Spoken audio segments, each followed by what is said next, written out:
नमस्कार, मी लतिका। आज मी तुम्हाला झटपट अशी मुगाची डाळ आणि पालकची भजी बनवून दाखवणार आहे। त्यासाठी बघा एक वाटी गच्च भरून मुगाची डाळ मी भिजत घातली होती आणि मस्त भिजलेली आहे। कमीत कमी 2 तास तरी भिजत घातली होती आणि भिजत घालायच्या अगोदर स्वच्छ धुवून घेतलेली आहे आणि आता ही धुवून नितळून घेतलेली आहे। मिक्सरचं भांडं घेतलेलं आहे, त्या भांड्यामध्ये डाळ काढून घेऊया। डाळ बघा मिक्सरच्या भांड्यामध्ये मी काढून घेतलेली आहे। त्यात टाकायचं आपल्याला थोडासा ओवा, अर्धा चमचा आपल्याला टाकायचे जिरे, त्यात टाकायचं आपल्या तिखटाप्रमाणे हिरव्या मिरच्या, थोडासा टाकायचं त्याच्यामध्ये लसूण आणि हे काय करायचं मिक्सरला आपल्याला बारीक करून घ्यायचे। मिक्सरला बघा मी बारीक करून घेतलेलं आहे, अशा पद्धतीत बघा बारीक करायचं आहे। आता हे मी एका वाडग्यामध्ये काढून घेते। मिक्सरला जी आपण डाळ बारीक केली होती की नाही ती बघा मी वाडग्यामध्ये काढून घेतलेली आहे आणि त्याच्यामध्ये पाण्याचा वापर थोडासुद्धा केला नव्हता बरं का। ह्याच्यामध्ये टाकणार आहे तोडून थोडासा कढीपत्ता, त्यात टाकायचं आपल्याला ही पालकची एक छोटी जोडी घेतली होती आणि ते अशी बघा स्वच्छ धुवून मी कापून घेतलेले आहेत। जास्त बारीक अशी कापले नाहीत, मोठे मोठेच कापलेले आहेत। त्यात टाकायचे आपल्याला थोडीशी हळद, छोटा एक चमचा असे दरदरे कुटून घेतलेले आहेत ते धने टाकायचे। त्यात टाकायचे चवीप्रमाणे मीठ, त्यात टाकणार एक कोथिंबीर जरा जास्त घेतलेली आहे आणि असे छोटे छोटे देठं पण घेतलेले आहेत आणि एक मिडियम आकाराचा कांदा एकदम बारीक कापलेला आहे, उभा कापला तरी चालेल आणि असा चॉपरला मी बारीक करून घेतला। तर हा पण आपण टाकून घेऊया।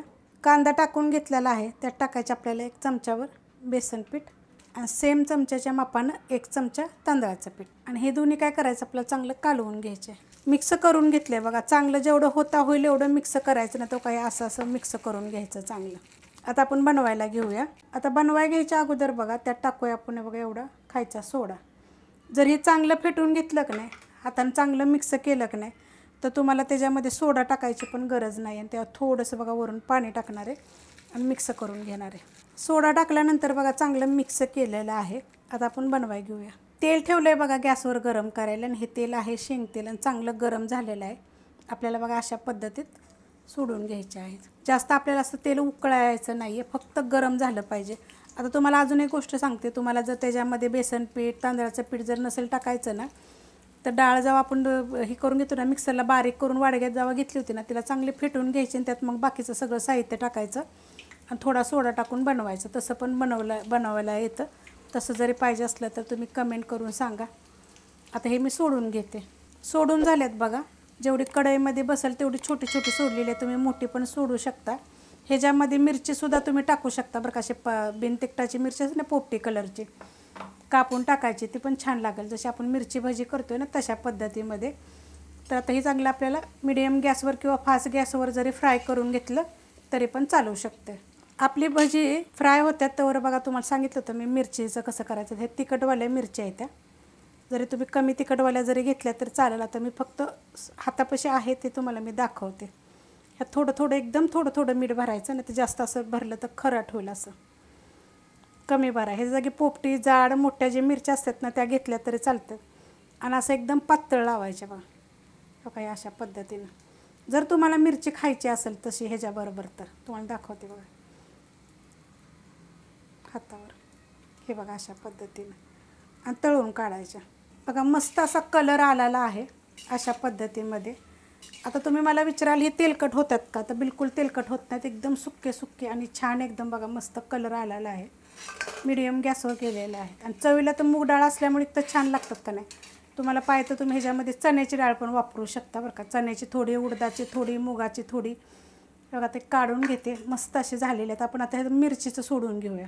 आता ह्याच्यामध्ये बघा आपण ही मिरचीला लावून घेतलेलं हे असं सोडून घेऊया। तर 2 मिरचींना लावून घेतलं होतं मी। तिखट खात असेल तुम्ही ना तरच करायचं बरं का, आणि थोडंसं वाटलं तर त्या टायमाला काय करायचं, थोडं जसं आपल्याला सैल वाटते ना पीठ, तर थोडंसं मग ती काय करायचं माहिती आहे का, पीठ घालून जरा थोडंसं कालवून घ्यायचं म्हणजे घट्ट होईल। गॅस आहे मिडियम आणि मिडियम गॅसवरच त्याला फ्राय करायचे ते। आता ही एक बघा आपण 3 मिरच्या कापल्या होत्या ना, त्यातली का ही एक आहे, ही पण टाकून घेते मी। मस्त लागतात बरं का, आणि कमी तिखटवाल्या असल्या तर अजून छान मग, कारण आता ह्या होत्या हातापाशी तर तुम्हाला हे दाखवलं असं पण तुम्ही करू शकता। आता ह्या पण आपण फ्राय करून घेऊया। मस्त बघा असं गोल्डन कलर आलेला आहे आणि फ्राय झालेले आहेत अशा पद्धतीमध्ये बघा। एकदम थोडेसे लाल जरी केले तरी चालतील आणि जाड जास्त लावायचे नाहीत बघा, पातळ लावायचे। आता हे तुम्हाला हे पण मी काढून दाखवते बघा, किती मस्त झालेले आहेत, छान वाटतं। जर आपण नुसती मिरची तळून घेतो तर तुम्ही अशा पद्धतीनं पण करू शकता, आतपर्यंत चांगली भाजली जाते आणि वरून लावताना हे आपलं हलकं लावायचं, जरा जास्त जाड वगैरे लावायचं नाही. आणि ही आता भजी काढलेली बघा एकदम कडक. हे बघा आत मस्त अशी जाळीदार होतात आणि मूग डाळ असल्यामुळे चवीला एकदम छान लागतात. करून बघा एकदा ना. तुम्हाला ही भजी का ही भजी आवडली जरा मला कमेंट करून सांगा. रेसिपी आवडली तर लाईक करा, सबस्क्राईब करा, कमेंट करा आणि शेअर बी करा.